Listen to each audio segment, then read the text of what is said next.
It still doesn't seem real because I remember what it's like struggling and having to go to a soup kitchen. Now, of course, I could probably shed a few pounds, but I remember how difficult it was to even function in society, and now all of a sudden, I have the perfect life and the perfect education.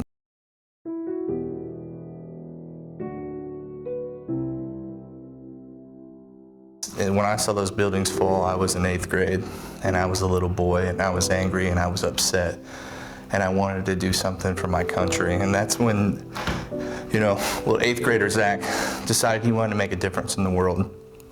And making not just in the world, but in my little world, my community. When I grew up, education was never a thought of in high school, or even throughout my years. I came from a pretty broken home. I decided that the next best logical step for me was to leave high school and go off and join the Marines.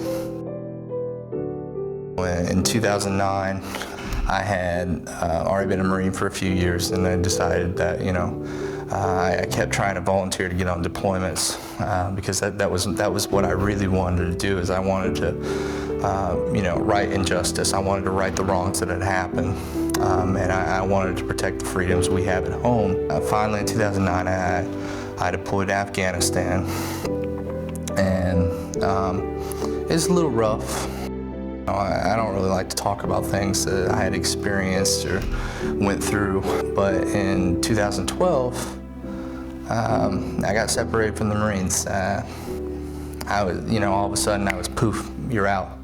And the military didn't really do the best job of training me to be, a civilian or, to be functional in society. They trained me to be a warrior, but yet they lacked the ability to kind of transition me out of the military, and it was really hard.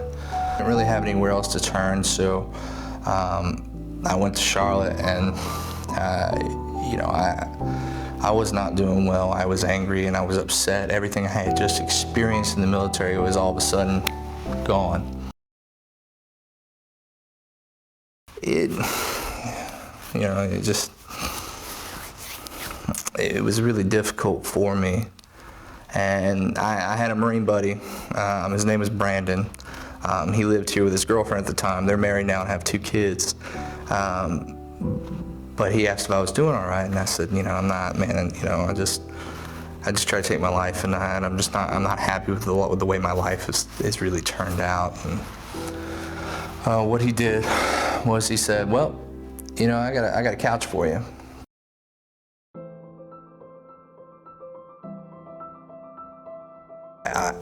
I always knew I wanted education. I just never believed in myself to be able to get one. And I said, okay.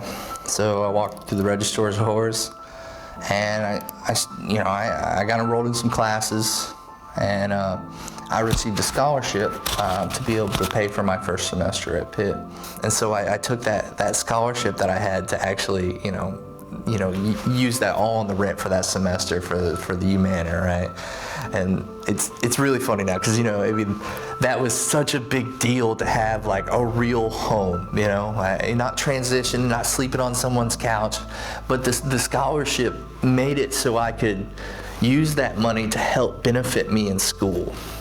And it was just I don't know, it just makes me kind of chuckle a little bit because I now fast forward a few years. I have a home, I have a house, I have a beautiful girlfriend, and I have a family, through her that loves and adores me unconditionally. Nothing in the world means as much as, to me as it's her and her family. And, bringing that back to the scholarship, it was really nice to have the college say, we're going to help you along your path, and we're going to help you make a better tomorrow for yourself. I would hit obstacles, and they would feel like I took, 2 steps backwards, and I just, sometimes it didn't feel like I was progressing at all, but I just kept my head in the books. And I met an Air Force veteran who was my academic advisor when I was here, James Ward. And that was Dr. James Ward. And I had a teacher, Don King, who's still here, and they knew what I was going through. They talked to me. and they told me it would be okay. James and Don would invite me over to their house for dinner. Everybody kept telling me, just keep doing what you're doing. It's going to pay off in the end. And fast forward to fall 2000, or December of 2016, I walked across that stage with a bachelor's degree in industrial engineering technology. And James was right there with his wife, and you could see that he was tearing up because he was so proud of me, but I was tearing up because all those times I never thought I could make it, and then boom, all of a sudden I got a bachelor's degree. I had enrolled after that to get my master's in science and technology management from East Carolina University. And in May of this year, I graduated. And I mean, it's just crazy. One of the things that I noticed my time here at PCC is the faculty and staff really encouraged the students. They told them that, you can have a better tomorrow. It's gonna take some work, but we're here with you every step of the way. Fast forward into my job interview, the reason I was so adamant on getting this job is, number one, I wanted a job coming out of college, a full-time job, but number two, I wanted to be that catalyst for change in someone else's life. Now, I'm not some guy that just, came from high school, went to college, and I came back here and, I tell people, well, I understand what you're going through.